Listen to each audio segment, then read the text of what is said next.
आज हम एक बेहद दिलचस्प बल्कि कहूं तो थोड़ा डार्क विश्लेषण करने वाले हैं। सोचकर देखिए, क्या होता है जब दूसरों का फायदा उठाने वाले, उन्हें डराने वाले लोग अचानक से खुद एक भयानक सिचुएशन में फंस जाते हैं। आज के इस एक्सप्लेनर में हम ऐसे ही 4 लोगों की कहानियों का डीप डाइव करेंगे, जिन्होंने अपने क्राइम्स खुद कबूल किए और उसके बाद एक ऐसी कार्मिक रेट्रिब्यूशन यानी कर्मों की ऐसी सजा भोगी जिसने उन्हें हमेशा के लिए हिलाकर रख दिया। हमें पता है कि ये तुम थे। जरा इस लाइन के खौफ को महसूस कीजिए। ये लाइन सीधे हमारे सोर्स मटेरियल से आई है और ये उस एक पल को दर्शाती है जब किसी का पूरा कंट्रोल अचानक से एक गहरे जमने वाले डर में बदल जाता है। जब एक शिकारी को समझ आता है कि बॉस अब शिकार वो खुद बन चुका है। तो आखिर सच में होता क्या है जब प्रेडेटर खुद प्रे बन जाए? चलिए इसमें सीधे डाइव इन करते हैं।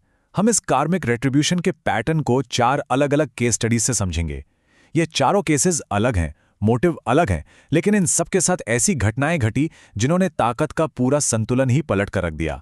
Case study number 1, the arrogant grifter, एक अहंकारी ठग। हमारा पहला केस एक ऐसे शख्स का है जो छोटे शहरों में अकेले और बुजुर्ग कपल्स को टारगेट करता था। इसका तरीका बिल्कुल नापातुला और कोल्ड था। सबसे पहले अकेले और कमजोर दिखने वाले लोगों को ढूंढो, फिर एक झूठी कहानी बनाओ कि कार खराब हो गई है और प्रेग्नेंट पत्नी इमरजेंसी में है ताकि घर में किसी तरह एंट्री मिल सके, और एक बार अंदर घुस गए तो उन्हें बांध कर सब कुछ चोरी कर लो। शुरुआत में सिचुएशन पूरी तरह से इसके ही कंट्रोल में रहती थी। लेकिन एक रात एक सुनसान घर में इसका ये मास्टर प्लान बुरी तरह बैकफायर कर गया। दरवाजा खटखटाने पर जो बुजुर्ग महिला बाहर आई वो बिल्कुल नहीं घबराई। उसकी वो शांति बेहद अजीब और अननर्विंग थी। फिर एंट्री होती है उसके बेटे की, एक 400 पाउंड का विशालकाय आदमी जिसके हाथ में एक हंटिंग राइफल थी। और सबसे डरावनी बात थी उस घर से आने वाली एक ऐसी भयानक सड़ी हुई बदबू जिसे शब्दों में बयान ही नहीं किया जा सकता। ये क्लियर सिग्नल्स थे कि अब गेम इस ग्रिफ्टर के हाथ में बिल्कुल नहीं है।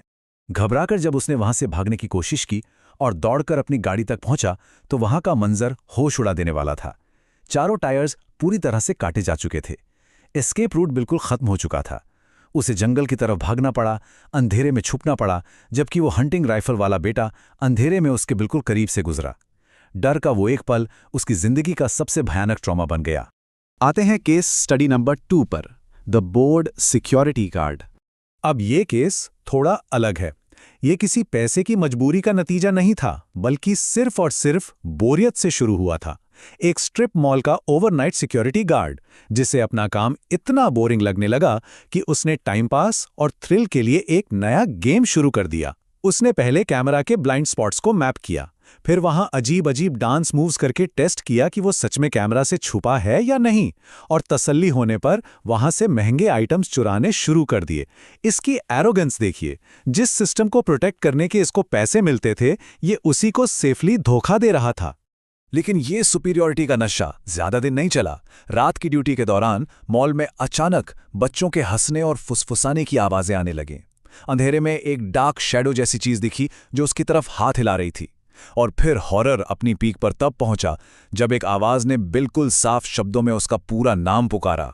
यहां हमें एक बेहद फैसिनेटिंग कॉन्ट्रास्ट देखने को मिलता है। एक तरफ इस गार्ड की रियलिटी थी, जहां वो इन आवाज़ों और ताने मारती परछाइयों से घिरा हुआ भयानक साइकोलॉजिकल हॉरर महसूस कर रहा था, और दूसरी तरफ थी उस सिक्योरिटी फुटेज की सच्चाई, जहां टेप पर सिर्फ एक अकेला गार्ड दिख रहा था जो हवा में फ्लैशलाइट घुमाते हुए पागलों की तरह चिल्लाए जा रहा है। इस डर और पैरानोया ने उसे इस कदर तोड़ दिया कि उसे तुरंत वहां से नौकरी छोड़ के भागना पड़ा। Case study 3, the obsessive stalker. ये कहानी दिखाती है कि कैसे कॉलेज का एक सिंपल सा ग्रुप प्रोजेक्ट एक बेहद खतरनाक ऑब्सेशन में एस्केलेट हो सकता है। इस टाइमलाइन पर गौर कीजिए। पहले दिन सिर्फ एक प्रोजेक्ट के लिए नंबर एक्सचेंज होते हैं। दूसरे दिन ये स्टॉकर एमिली नाम की इस लड़की की सोशल मीडिया प्रोफाइल ढूंढ निकालता है। तीसरे दिन इंटरनेट पर उसका होम एड्रेस ट्रैक कर लेता है। और चौथे दिन तक हालत ये हो जाते हैं कि वो हर रात उसके घर के बाहर गाड़ी घुमाता है और उस पर नजर रखता है। ये इंट्रूजन लिटरली कितनी तेजी से बढ़ा है। और फिर आया रेट्रिब्यूशन का ट्विस्ट।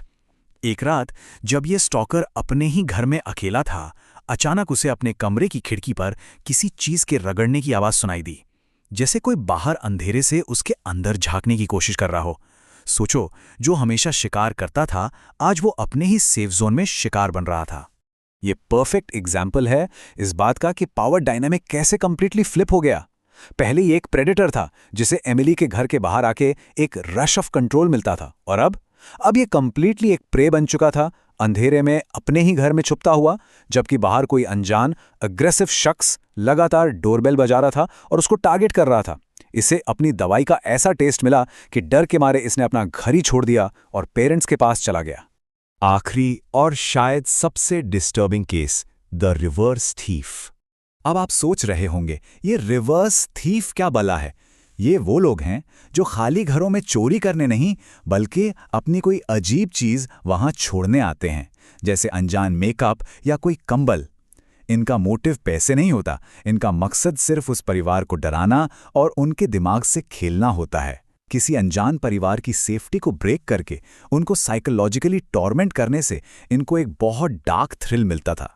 लेकिन ये साइकोलॉजिकल टॉर्चर का गेम एक दिन सीधा इसके ही गले पड़ गया। टेंशन कैसे एस्केलेट हुई देखिए। पहले दिन इसके खुद के किचन काउंटर पर एक पीला फूल और एक नोट मिलता है जिस पे लिखा था, हमें पता है ये तुम थे। दूसरे दिन वहां एक मरा हुआ पक्षी और हम तुम्हारे लिए आ रहे हैं की धमकी थी। तीसरे दिन अपने ही बेसमेंट से फुसफुसाने की आवाजें आना। और चौथे दिन जब यह शख्स डर के मारे बाहर देख रहा था तो सड़क के उस पार एक अनजान जोड़े को खड़ा देखा, जिसमें उस महिला के हाथ में बिल्कुल वही पीला फूल था। हम तुम्हारे लिए आ रहे हैं। सोचिए, ये जानना कितना टेरिफाइंग होगा कि किसी ने आपके बनाए हुए सारे लॉक्स और कैमरास बाईपास कर दिए हैं और वो आपके इतने करीब हैं। ये एहसास इतना ओवरपावर करने वाला था कि इस रिवर्स थीफ को अपना वो घर हमेशा के लिए अबैंडन करना पड़ा। चलिए अब इस पूरे फिनोमिनन पर थोड़ा मैक्रो एनालिसिस करते हैं। अगर हम थोड़ा जूम आउट करके इस डेटा को देखें तो एक क्लियर पैटर्न नजर आएगा। द ग्रिफ्टर को पैसे और एरोगेंस ने ड्राइव किया। उसको कार में कॉन्सिक्वेंस मिला जंगल में शिकार बनकर दौड़ने का। द गार्ड को थ्रिल चाहिए था, बदले में उसने एक्सट्रीम साइकोलॉजिकल डर झेला। द स्टॉकर को दूसरों की प्राइवेट लाइफ में घुसने की आदत थी, उसे अपने ही घर में टेरराइज किया गया। और रिवर्स थीफ जो फियर ट्रिगर करता था, उसे स्टॉक करके परमानेंटली उसके घर से भगा दिया गया। सबको एग्जैक्टली उन्हीं के सिक्के में पेमेंट मिली। इनका साइकोलॉजिकल ग्राफ देखिए। इनकी इनिशियल स्टेट कहाँ थी? एरोगेंस, एंटाइटलमेंट और ग्रीड में। ये समझते थे कि रूल इन पर लागू नहीं होते, लेकिन उनका ठीक उल्टा उनकी फाइनल स्टेट बनी। ये लोग पैरानोया, अकेलेपन और एक टोटल लॉस ऑफ कंट्रोल की स्टेट में पहुंच गए। इनके खुद के एक्शंस ने ही इनका पूरा वजूद हिलाकर रख दिया और उन्हें कंप्लीटली सबमिसिव बना दिया। तो यहाँ एक बहुत ही एनालिटिकल सवाल उठता है, क्या उनके पास आने वाली फोर्सेस वाकई में सुपरनैचुरल थी, या फिर बात सिर्फ इतनी थी कि इस गेम में वो ऐसी चीजों से टकरा गए जो उनकी खुद की डार्क इंटेंशन से भी लाख गुना ज्यादा डार्क थी? रीजन जो भी हो, ताकत का जो बैलेंस उन्होंने बिगाड़ा था वो ब्रूटली रिस्टोर हो गया।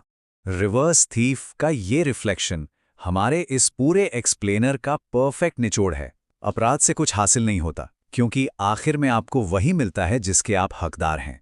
इन चारों केसेस में परपेट्रेटर्स को फाइनली ये समझ आ ही गया कि bad actions invite bad consequences, हमेशा। और अब एक आखिरी सवाल आपके सोचने के लिए। अगर ये ब्रह्मांड वाकई में जस्टिस के स्केल को इस तरह से बैलेंस करता है, तो ऐसी और कौन सी अनदेखी ताकतें हैं जो इस वक्त हमारे आसपास नजर रखी होंगी? इस डार्क रियलिटी के बारे में जरूर सोचिए। आज के इस विश्लेषण में बस इतना ही।